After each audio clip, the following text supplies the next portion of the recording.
For today's video, ang ate nyo ay magpapaayos ng kanyang buhok. Yes, commute lang sa Tarun kaya wala nga tuwang boyfriend. So on the way ko sa Jazz Salon na aesthetics, but gilabay ko nila sa Capitol. Wala naman ako magagawa kasi waiting talaga dito. So fast forward, dilupadayon ko kay time is go. Finally arrived na ang babae and thankfully tulura mi kabuok maunang let's get started. Bitaw gipa-check na nako akong hair ni kuya. Sa tuoy kalimot ko. Sige mo siya joke siyang nga. So what we will be doing today is urban, botox, and color.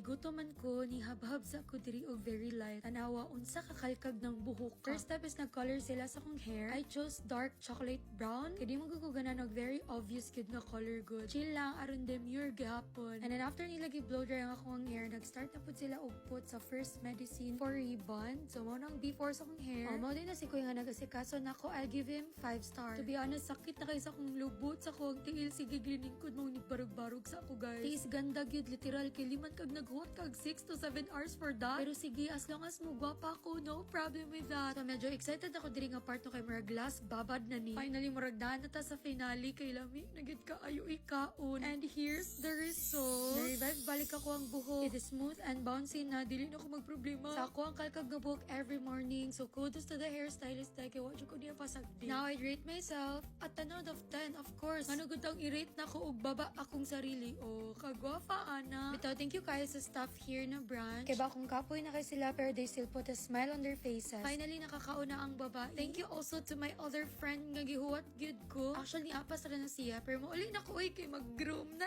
ta.